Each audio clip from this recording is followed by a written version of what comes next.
Oh my gosh. Oh, I didn't see you guys there. Today we're going to be reacting to Kamala Harris's interview with CNN.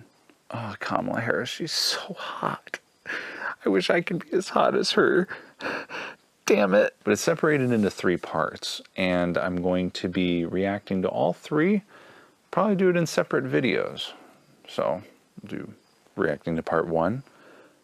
And then in another video, in a separate, cycle of time, in the time zone, I'll react to part 2.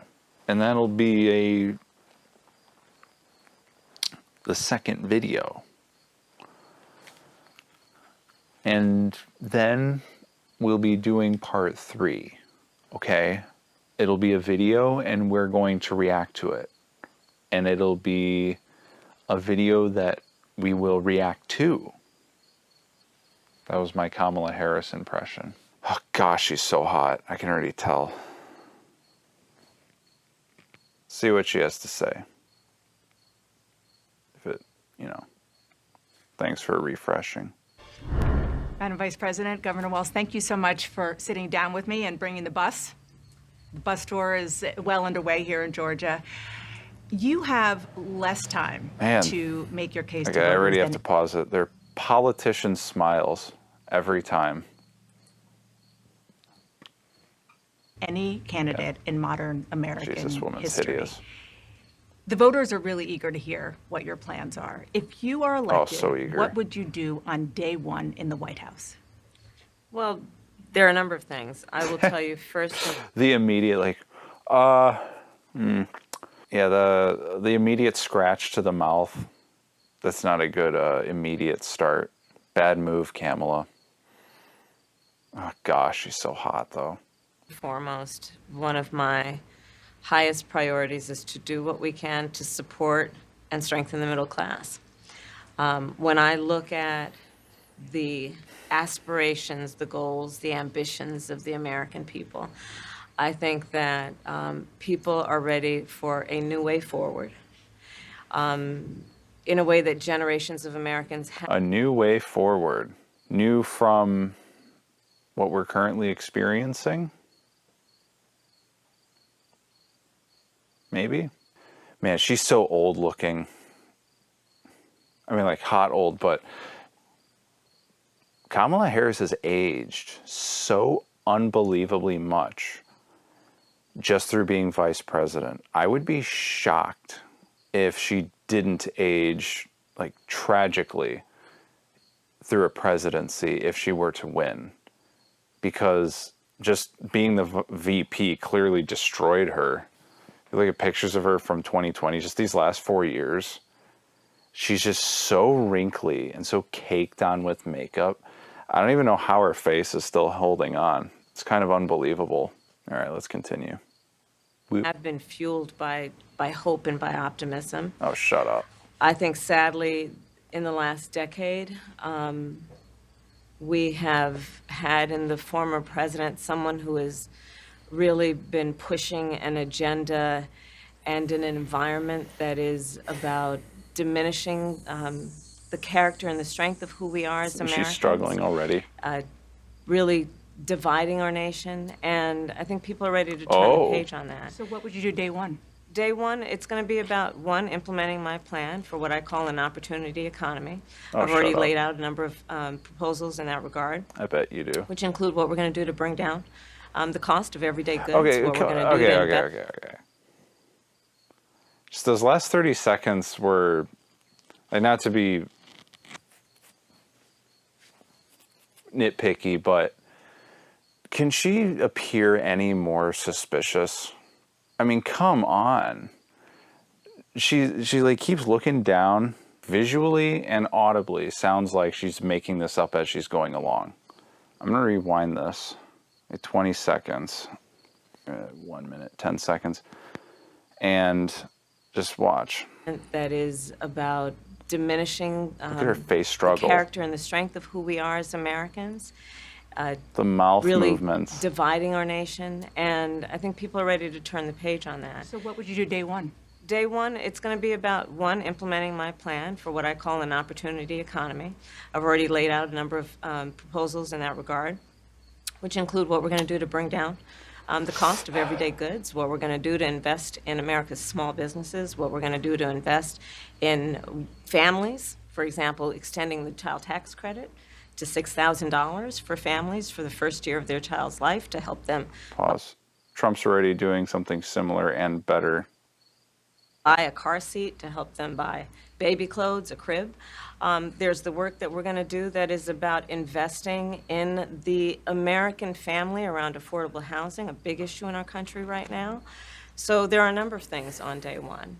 What about you? Wow, that was Well, so I'm excited about this agenda, too. As creepy I said, smile. the idea of inspiring America to what can be. And I think many of these things that the Vice President's proposing are things that we share in values. And the child tax credit is one we know that reduces childhood poverty by a third. We did it in Minnesota to have a federal partner in this.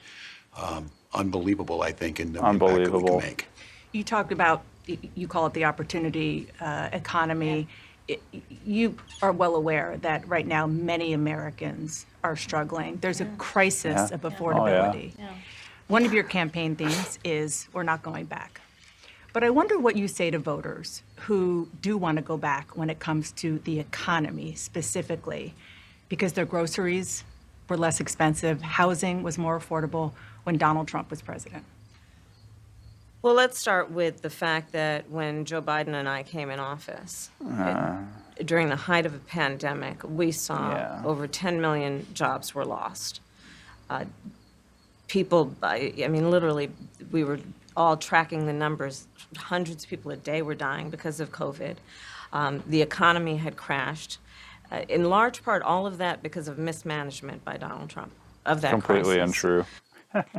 Objectively untrue. A lot of the management was down to the individual states.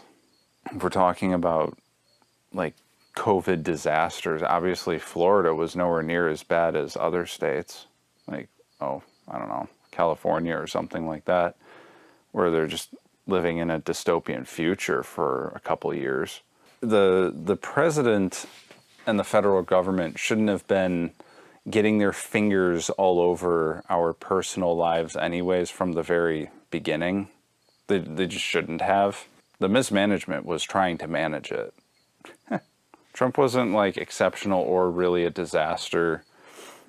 And to be honest, everyone who was going to get COVID was going to get COVID anyways. All of the COVID was inevitable, and so many more people got COVID under Biden, but, obviously she wouldn't care about that. Anyways. When we came in, our highest priority was to do what we could to rescue America. And today, we know that we have inflation at under 3%. A lot of our policies have led to the reality that America recovered faster than any wealthy nation around the world. But you are right. Prices, in particular for groceries, are still too high. The American people know it, I know it, which is why my agenda includes what we need to do to bring down the price of groceries. For example, dealing with an issue like price gouging, what we need to do to extend the child tax credit to help young families be able to take care of their children in their most formative years, what we need to do to bring down the cost of housing. My proposal includes Kamala what would be a Harris shouldn't be tax let credit of anywhere near children. $25,000 for Or first-time Tim home Walz, buyers. especially. So they can just have enough to put a down payment on a home, which is part of the American dream and their aspiration, but do it in a way that allows them to actually get on the path to achieving that goal and that dream. So you have been vice president for 3.5 years. Yeah. The steps that you're talking about now, why haven't you done them already? Well, first of all, we had to recover as an economy, and we have done that. I'm very proud of the work that we have done that has brought inflation down to less than 3%. The work that we have done to cap the cost of insulin at $35 a month for seniors. Donald Trump said he was going to do a number of things, including allowing Medicare to negotiate drug prices. Never happened. We did it. So now, as I travel in the state of Georgia and around our country, the number of seniors that have benefited. I was in Nevada recently, a grandmother who showed me her receipts. And before we capped the cost of insulin for seniors at $35 a month, she was paying hundreds of dollars, up to thousands of dollars a month for her insulin. She's not doing that any You longer. maintain Bidenomics. is a success. I maintain that when we do the work of bringing down prescription medication for the American people, including capping the cost of the annual cost of prescription medication for seniors at $2,000, when we do what we did in the first year of being in office to extend the child tax credit so that we cut child poverty in America by over 50%, when we do what we have done to invest in the American people and bringing manufacturing back to the United States. Geez, I mean, she's hot and everything, but man, her voice kind of hurts to listen to. At least Trump is funny when you listen to him speak. She sounds like one of her nostrils is just constantly plugged up. So that we created over 800,000 new manufacturing jobs, bringing business back to Create 800,000 new manufacturing jobs. These were fill-in jobs. I saw the actual numbers of created jobs was 30,000 for manufacturing jobs. That's the actual number, approximately, not 800,000. The others, the 770,000 were jobs that already existed, but people just filled them back up after, they started going back to work after COVID. The real number is 30. Anyways, continue on, Camel Face Harris. America. What we have Camel Face Humpus. done to improve the supply chain so we're not relying on foreign governments to supply American families with their basic needs, I'll say that that's good work. There's more to do, but that's good work. I want to get some clarity on where you stand Okay. on some key policy She said that like a issues. child. Energy is a big one. When you were in Congress, you supported the Green New Deal. And in 2019, you said, quote, "There is no question I'm in favor of banning fracking." Fracking, as you know, is a pretty big issue, particularly in your must-win state of Pennsylvania. Sure. Do you still want to ban fracking? Sure. No, and I made that clear on the debate stage in 2020, that I would not ban fracking. As vice president, I did not ban fracking. As president, I will not ban fracking. In Okay, 2019, Kamala. I believe, at a town hall, you said, you were asked, would you commit to implementing a federal ban on fracking on your first day in office? And you said, there's no question I'm in favor of banning fracking. So yes. So it changed in that campaign? In 2020, I made very clear where I stand. We are in 2024, and I've not changed that position She on got going spooked. forward. I kept my word, and I will keep my word. She got What freaked made out. you change that position at the time? Well, let's be clear. My values have not changed. I believe it is very important that we take seriously what we must do to guard against what is a clear crisis in terms of the climate. And Clear to do that, crisis. we can do what we have accomplished thus far. The Inflation Reduction Act, what we have done to invest, by my calculation, over probably $1 trillion over the next 10 years, investing in a clean energy economy. What we've already done, creating over Does anyone trust calculations performed by Camel Face Harris? I don't think so. 300,000 new clean energy jobs. That tells me, from my experience as vice president, we can do it without banning fracking. In fact, Dana, excuse me, Oh, I man. cast the tie-breaking vote that actually increased leases for fracking Yeah. as vice president. So I'm very clear about where I stand. And was there some policy or scientific data that you saw that you said, oh, okay, I get it now? What I have seen is that we can grow and we can increase Oh, a come on. thriving clean energy economy without banning fracking. Okay. Well, that's the end of part one. She always has to make everything like some sort of resounding statement, but it's not, so it doesn't come off as one. She can't just give a normal human being answer to anything. I've never seen her talk like a normal human being. I'm actually shocked I got through that whole video without a single ad. That was kind of unbelievable.